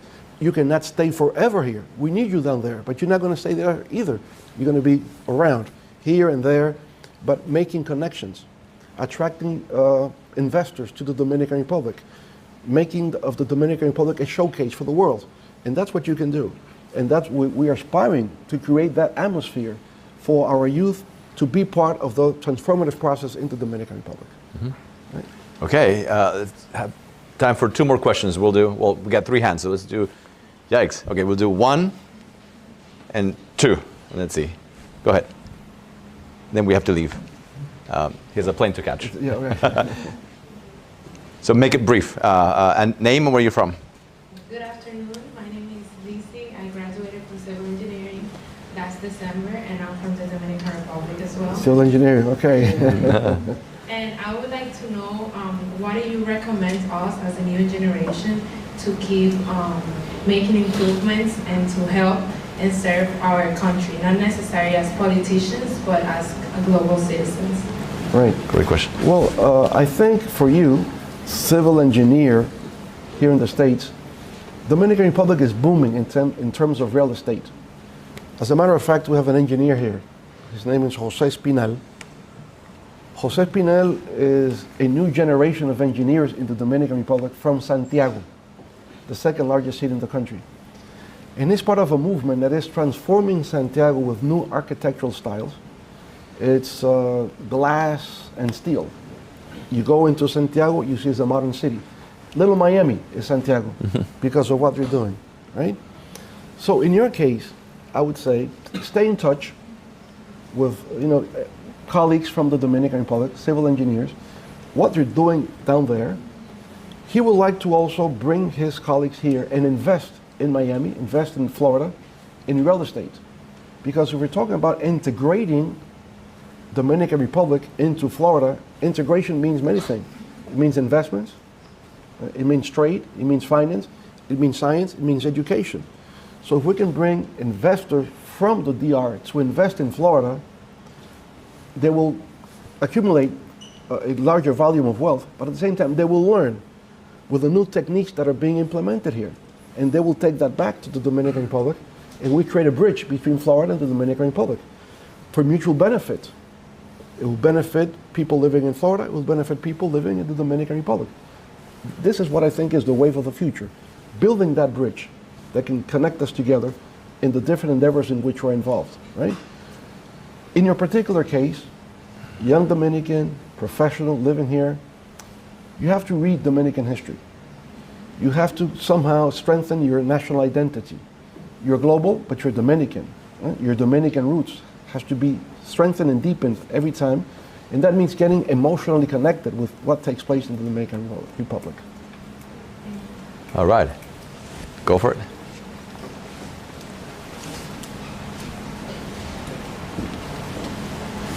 Good afternoon, Señor Presidente. My name is Sam Picardo, and I study international relations here at FIU. My family is originally from Venezuela. On the topic of building bridges, my question is the Dominican Republic making the same calculation that they don't want to be stuck in sort of the competition between economically and politically between China and the US, and want to keep fostering those regional relationships between, for example, Mercosur and the Dominican Republic, or the Dominican Republic and the EU, especially in light of, for example, Mercosur is about to, or they already signed a trade agreement with the EU, which they've been working on for, I think, decades now. So do you see yourself fostering those more regional relationships and alternative bridges? Well, you have to have a, I would say, strategy for your country. And any country would try to diversify its international relations. So you'll have a presence everywhere, in Europe, in Latin America, in the US, in Asia, everywhere. Now, our main partner is the US for logical reasons. First of all, we have 2 million Dominicans living here already. Look at you, you're Dominican Americans, right? You have American culture, you have the English language, so you are naturally, it comes out naturally because of demographics. Dominicans living in the States, 300,000 already in Florida. 300,000 Dominicans in Florida already. I mean, if you don't take care enough, there will be a legal massive overtaken by the Dominican Republic here in Florida. Right? Peaceful overtake. But what I mean is, you have to diversify. You need to have diplomatic relations with just about anyone in the world. You don't need to have 194 embassies around the world because, a country like ours doesn't need to have an embassy in Nigeria because we hardly have anything in Nigeria. But we do have an embassy, for example, in South Africa. We have an embassy in Morocco, in the northern part of Africa. Of course, an embassy in Spain, in France, in the UK, all these countries, we have an embassy. We diversify, but our main partner is the US for demographics and for geographical proximity. We're 1 hour, 45 minutes away from Florida. We're right there. You can see Dominican presence at the Marlins ballpark on Saturday. It was Dominican Republic there. Dominican flag was there. I mean, we feel in Florida like it's an extension of the Dominican Republic. So diversify, but you have partners. US is our main partner. Haiti is our main challenge. One island, two countries. One has progressed. The other is in decline. So it's also very important for our international relations. So Florida has the third largest Dominican community in the United States. It's New York, New Jersey, and Florida. Yeah. All right, we have time for one concluding question. One of you two, you choose. There we go. Thank you. Hi, I'm an electrical engineering student here in FIU. I'm Dominican. I was born here, but I grew up a lot in DR. And so a question that I often think about is power issues in the Dominican Republic, Like when I'm in La Capital or when I'm in San Francisco, because I'm from El Nostro, there's never really stable power, Is that something that the government can take care of? Is that something that the government tries to take care of? Is it something that can be taken care of? And as an electrical engineer, is there something that I can do maybe in the future? Right, excellent. So a Dominican electrical engineering, cero apagones.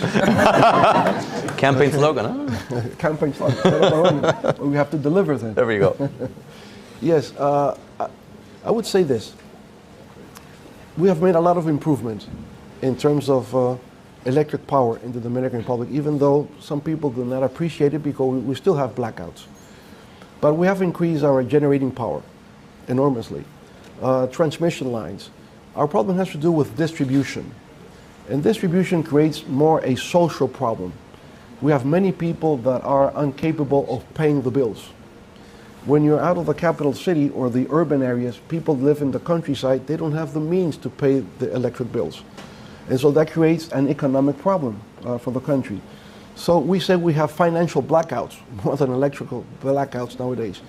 We're moving more into renewables, more solar, more wind, and more hydraulic in order to lower the price of electric generation and create a situation where there will be no more blackouts in the DR.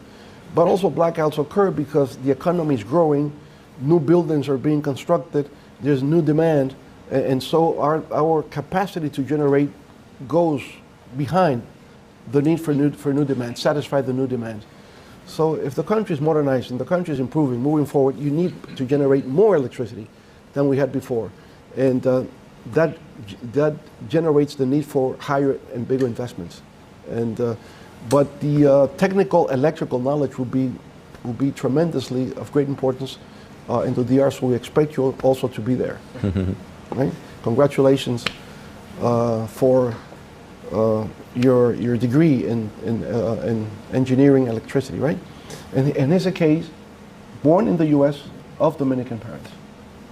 And now we have more Dominicans that were born here than those that came by migration. So you're a case that can prove the point. Mr. President, thank you so much. This has been a tremendous treat.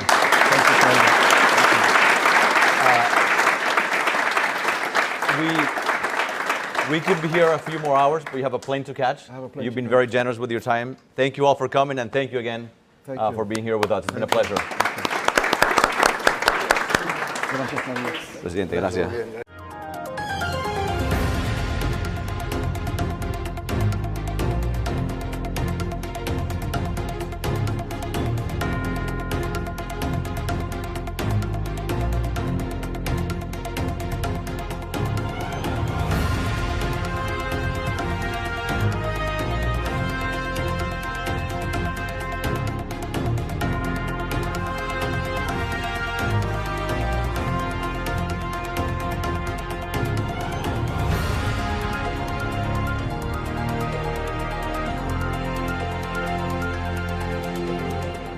dice la gente que me quiere mucho, el primer poeta ciego de América.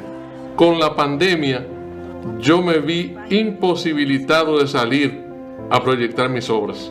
Teníamos problemas de ser inclusive sacados del apartamento donde vivíamos.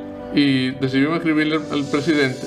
Fuimos favorecidos con un apartamento acá, gracias a la generosidad del señor presidente y del Ministerio de la Vivienda. Esa noticia nos hizo interpretar, llenos de alegría, el himno de Violeta Parra, Gracias a la Vida. El país ha experimentado un cambio muy positivo. Mi vida cambió de oscuro a blanco.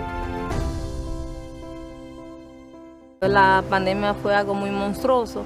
Estábamos en la casa y no llegaba el sustento, no había por dónde trabajar ni nada. Todo el mundo estaba un poco asustado porque no esperábamos esta pandemia. Uno no podía salir a trabajar, esperando que lo que llegara uno desenvolverse con eso.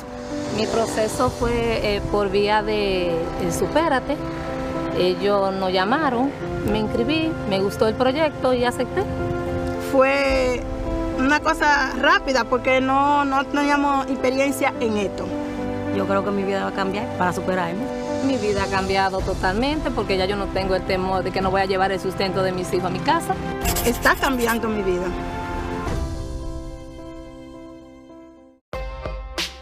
Papá, yo estoy harto ya. Yo lo que quiero es que quiten el toque de queda. Poder salir a la calle a cualquier hora, janguear, comerme un chimi. Este es Kelvin, el único que falta por vacunarse en el barrio. Llegarle a todos los coros, ya está bueno. Ajá, todos estamos cansados. Que quiten el toque de queda, depende de nosotros. Si no nos vacunamos, no lo van a quitar. Porque nos jodemos. Bueno, vacúnense ustedes porque yo no. ¡Sube la música ahí! Interrumpimos este programa para anunciar que tendremos que seguir con el toque de queda, porque falta una sola persona por vacunarse. En verdad lo que yo estaba diciendo es que yo me voy a ir a vacunar. Ok, dale. Ayuda al país a abrir negocios, empleos, abrazos, libertad. Vacúnate, refuérzate, ya. Convencidos en que la tecnología e información son garantías de éxito y desarrollo de las personas en la era digital, la Fundación Salvador Holguín trae totalmente gratis a tu provincia de Jabón los cursos de informática e inglés para ponerte acorde con los tiempos y garantizar la capacitación y profesionalidad de sus compueblanos. Ya están abiertas las inscripciones. Llama ahora mismo al 849-457-4226. Fundación Salvador Holguín. Tecnología a tu alcance.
Aquí no se corta nada. La democracia no perecerá. La libertad de expresión es garantizada. En la República Dominicana y el mundo siguen el periódico Sin Cortapisa. Sin Cortapisa. Las noticias como son.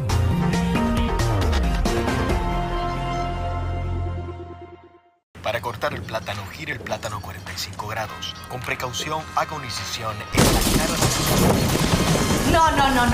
La verdad que a la gente le gusta complicarse. Lo mismo pasa con el banco. Mira, tú tienes 8,000 cajeros. Canal es para ti 24/7. Subagentes, hasta en el colmado de enfrente. Colmado. Una app que ni siquiera el internet te consume. Y aún así, hay gente que se da el viaje para el banco. Oye, no hay que complicarse, que los canales Banreservas están ahí para ti, cuando quieras. No te compliques y utiliza los canales Banreservas, tu banco fuera del banco. Banreservas, el banco de todos los dominicanos. Con la brisita navideña vienen los mercados económicos de Inespre, con los productos básicos de la canasta familiar y los ingredientes de la cena navideña a precios justos, para que tengas una Navidad más feliz. Primero tu familia, primero tu alegría, primero tu Navidad. Gracias a Salvador Higuín ya puedo contar con una ayuda que me dio. Porque era algo de que yo le estaba pidiendo a Dios desde hace un par de meses, desde que tuve el accidente. Y gracias a Dios primeramente me dio la oportunidad de conocer a Salvador y me dio su mano amiga entre ahí Sandy. Gracias al Señor le doy que me lo puso en mi camino. Bueno, yo venía bajando para arriba y Leonel Rodríguez, borracho, se me atravesó. Salir todo y como quiera me traje en una vía contraria y yo no pensé más nada, no pensé en los muchachos así que como sería una serie para la mujer. Me sentí sumamente contento.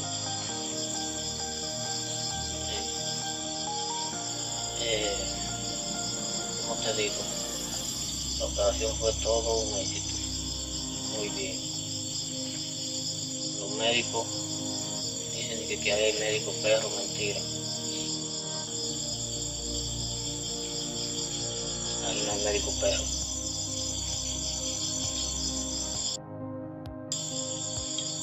Muchas gracias a Salvador, muchas gracias a todo el que aportó granito de arena, gracias aquí a Sandy, a mi esposa, que se murió mucho también, y todo el que estaba en oración respecto a esa operación. Salvador Higuín, yo le quiero decir que siga así, que el Señor le va a dar su recompensa, y el grupo médico, que lo felicito, porque el primer hospital que voy y tienen esa tendencia fue en Santo Domingo. Un logro más de lo que se está haciendo en el grupo democrático, liderado por el líder Salvador Higuín. Este es uno más de los logros de lo que nos ha propuesto y nos ha dicho nuestro líder. No dejen perder una vida por falta de dirigencia, porque la dirigencia está. Nuestro líder está haciendo lo que Dios lo ha mandado a hacer. ¿Qué? Salvar vidas. El salvador de todos los japoneses.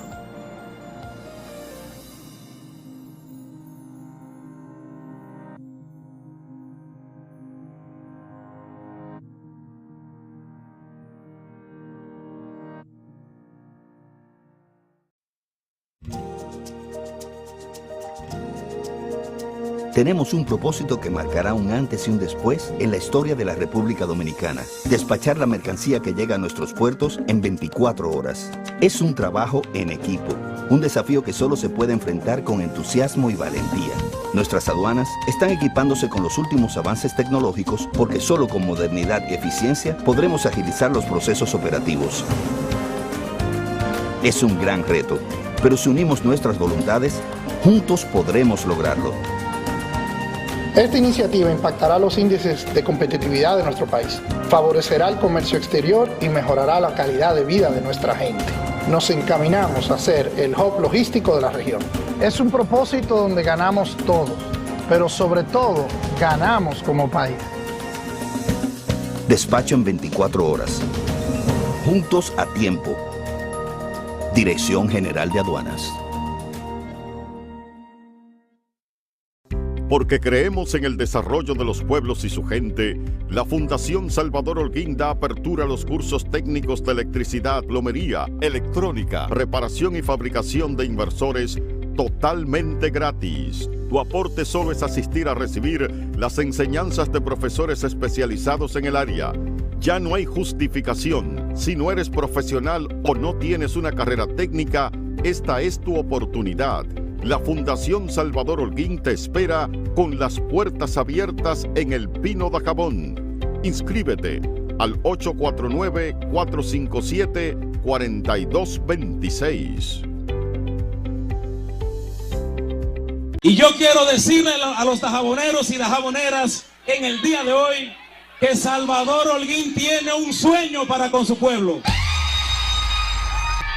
Que Salvador Holguín tiene aspiraciones para con su gente. Que Salvador Holguín está trabajando día y noche para acompañarles a ustedes junto a las autoridades del gobierno del presidente Luis Abinader para traerles soluciones a esta importante provincia que me vio nacer. Yo tengo un sueño para con Dajabón y estoy trabajando para cumplirlo. Yo tengo un sueño de desarrollo. Yo tengo un sueño de bienestar. Yo tengo un sueño de oportunidades para los jóvenes. Yo tengo un sueño para detener la haitianización que existe en esta frontera. Yo tengo un sueño para evitar la inseguridad. Yo tengo un sueño para la salud. Y yo tengo un sueño con el desarrollo, el bienestar y la prosperidad de los dajaboneros y dajaboneras. Que quede en el día de hoy para la historia que este humilde dajabonero que se llama Salvador Holguín está con ustedes, seguirá con ustedes y trabaja con ustedes junto a las autoridades de esta provincia de Dajabón. Para cortar el plátano, gire el plátano 45 grados. Con precaución, haga una incisión en la cara de No. La verdad que a la gente le gusta complicarse. Lo mismo pasa con el banco. Mira, tú tienes cuchumil cajeros, canales para ti 24/7, subagentes, hasta en el colmado de enfrente. Colmado. Una app que ni siquiera el internet te consume. Y aún así, hay gente que se da el viaje para el banco. Oye, no hay que complicarse, que los canales Banreservas están ahí para ti, cuando quieras. No te compliques y utiliza los canales Banreservas, tu banco fuera del banco. Banreservas, el banco de todos los dominicanos. Los Ríos estamos ejecutando una obra que se llama el saneamiento pluvial y sanitario de la cañada de Arroyo Hondo. Hemos alcanzado ya el sellado de la cañada. En los 35 años que tengo viviendo aquí, el primer presidente viene aquí a la cañada. Desde que empezaba a llover estaba todo el mundo de pie y con la cama amarrada en soga. Teníamos una precariedad con esta cañada, eso era insoportable. Una vez uno a las 12 de la noche tenía que levantarse a ayudar a los vecinos, a meterse al agua porque se inundaba todo. Llegó el cambio al sector de nosotros los ríos, ya prácticamente eso ya está pasando a la historia. Ya no le decimos cañada, le decimos la ex cañada. Nosotros tenemos ya un presidente que se duele por nosotros, que nos ha escuchado. Mucha diferencia. Ahora cuando llueve uno se siente asombrado porque ni siquiera ve el agua cruzar. Está uno prácticamente en un paraíso. Se resuelve un problema de salubridad, se resuelve un problema de derramamientos de agua, de crecida de las cañadas. Alcanzar lo que hemos hecho en esta etapa, esto es cambio. Ya los niños juegan, no tenemos susto de que está lloviendo y vamos a tener que salir corriendo de aquí porque lo estamos disfrutando bastante, nos sentamos en la tarde, nos recreamos. Ya todos los domingos, los fines de semana lo vamos a compartir todo en familia aquí, ya ustedes saben. Aquí, en la provincia de Santiago, esto es Cambio. Imagínate tú, no es fácil. Nadie nos hacía caso. Después de tener más de 12 años en la comunidad abandonada, nuestros barrios que daban pena. Claro, el cambio se siente desde que Luis Abinader tomó las riendas de nuestro país. Teníamos varios años esperando la terminación del tramo de la circunvalación norte. Es un tramo que nos ayuda a descentralizarnos de la ciudad y en el cual nos da una potencial muy alta, tanto de trabajo, porque ya no es una promesa, es una realidad. Son 77 barrios que se han comunicado directamente. Nos dignifica como personas y aparte que nuestro entorno coge más valor y nuestra propiedad. Nos encontramos en el puente Abraham Gómez. Teníamos un largo tiempo ansioso por este puente. Este puente comunica la autopista Duarte con Laguna Prieta, Puñal y Guayabal. Cuenta con todos los elementos estructurales y las especificaciones técnicas que debe contar con un puente metálico. Desde el 2008 no se le daba un remozamiento a esta arena y estamos más que agradecidos, tanto como santiagueros y como presidente de la Asociación de Baloncesto de Santiago. Los santiagueros estamos orgullosos de esta gestión porque se siente el calor del gobierno ayudando a su gente. Esto es Cambio.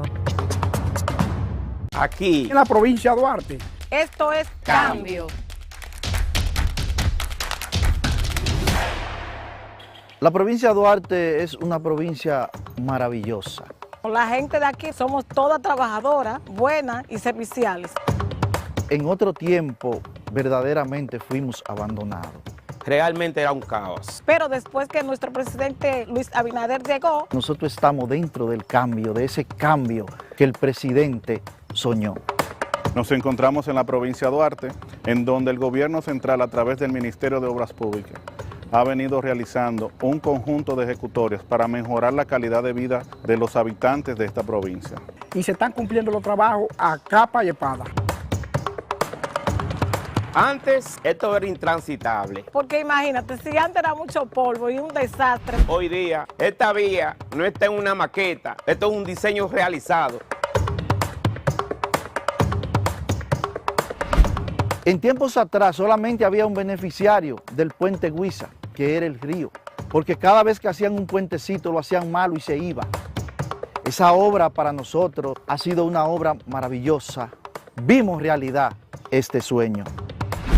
Y miren, 2 años aquí se ha asfaltado a donde quiera. Ahora podemos salir en los vehículos, llegamos más a tiempo y nuestros vehículos no se deterioran. Y agradecidos estamos como comunitarios por eso. También tenemos lo que es la reconstrucción, el asfaltado de la carretera de Controva hacia San Francisco, así previendo accidentes y mejorando la seguridad vial de la misma. Esto que ustedes están viendo hoy aquí es solo una pincelada de lo que está haciendo el gobierno en la provincia de Duarte.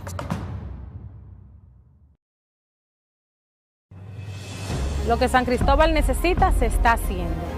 En menos de 3 años, lo que se prometió se está cumpliendo. Mejoramiento Acueducto San Cristóbal. Proyecto de reparación del Centro Médico del Primer Nivel La Palmita. Instituto Preparatorio de Menores Refor. Fase 2 de Dominicana se reconstruye. Trébol de San Cristóbal. Planta de tratamiento de aguas residuales. ¿Y ahora qué falta mambo? Porque pensamos en todos, empezando por ti. Esto es Cambio. Gobierno de la República Dominicana. Ponle tú también pilas nuevas a tu negocio con Expo Fomenta Pymes Banreservas. Aprovecha tasas desde 12.95%, ofertas en comercios aliados, charlas, talleres de educación financiera, premios y mucho más. Expo Fomenta Pymes Banreservas. Hasta el 15 de mayo. Cupo limitado. Más información en banreservas.com. Banreservas, el banco de todos los dominicanos.